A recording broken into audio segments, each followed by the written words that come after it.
Les amis, aujourd'hui, tu te poses peut-être la question comment pouvoir générer un mind map très facilement et surtout assez complet avec un outil que je vais te présenter ici qui te permet de dérouler, de déplier des branches de ton mind map en mode interactif. Donc c'est hyper intéressant quand tu es par exemple en train de faire une présentation, tu as préparé ton mind map, tu es en train de présenter à l'écran et tu vas pouvoir faire découvrir et déplier les branches une à une en fonction de ce que tu veux présenter.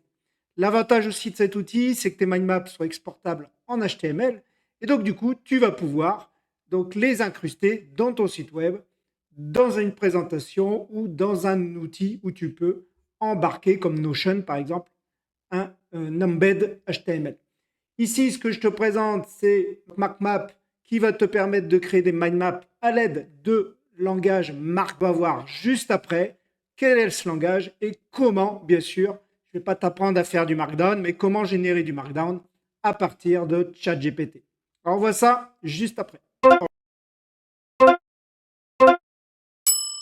Alors, je me retrouve ici sur mon ChatGPT classique.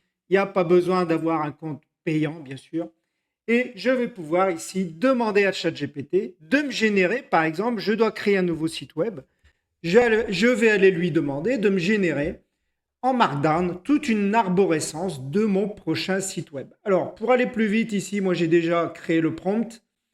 Donc ici, je lui demande de créer un mind map pour la création d'un nouveau site web en décrivant les étapes principales uniquement et je spécifie bien que je veux du Markdown.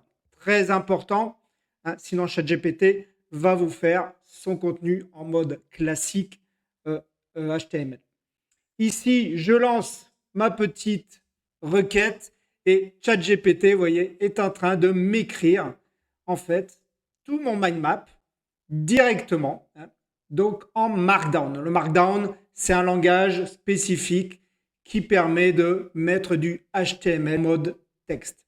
Ici, je me retrouve avec mes gros titres, planification, conception, et vous voyez qu'il m'a fait des sous-titres à chaque fois avec les petites étoiles.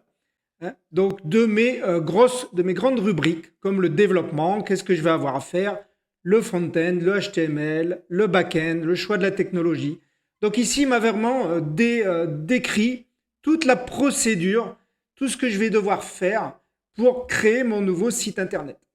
Ce que je vais faire, c'est que je vais vouloir récupérer ce Markdown. Donc je vais venir le copier directement depuis ChatGPT et je vais aller sur un site ici qui s'appelle Mark. Donc, vous allez le trouver Mark avec un K, map.js.org et je vais pouvoir aller l'utiliser directement. Mais surtout, vous voyez, il a une particularité, c'est que je vais pouvoir rétracter ou développer les différents nœuds de mon mind map.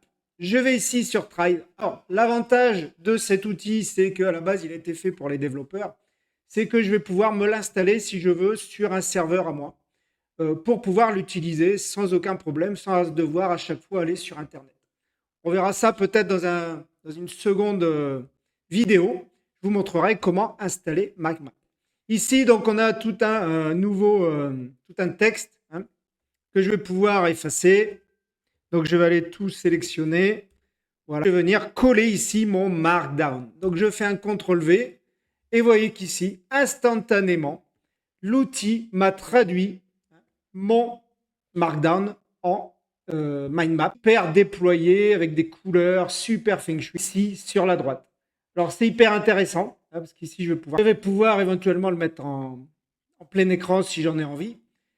Mais surtout, ce qui va m'intéresser, alors, hop, je ne vais pas le faire parce que là, il va me rétablir, il va me rafraîchir l'écran. Mais ce que je voulais vous montrer, c'est qu'ici, je vais pouvoir replier chaque branche. Ça, c'est hyper top. Je n'ai pas trouvé d'autres outils qui faisaient ça. Et l'avantage, c'est que quand je suis en présentation, je n'ai pas besoin de tout déployer pour perturber les gens. Et je vais pouvoir expliquer étape par étape ce que je suis en train d'expliquer. Donc, on est sur la phase de notre nouveau site web. Je vais pouvoir faire la planification, la conception, le développement, le test et le déploiement et enfin la maintenance. Si je veux déployer la branche planification, il me suffit de cliquer dessus. OK. Qu'est-ce que j'ai à faire pour la planification? Définir les objectifs du site, analyse de la concurrence, cahier des charges. Donc, on va voir qu'est-ce que sont les objectifs du site. Je vais déployer mon élément ici, définir l'objectif principal de mon site et le public cible. OK. Analyse de la concurrence.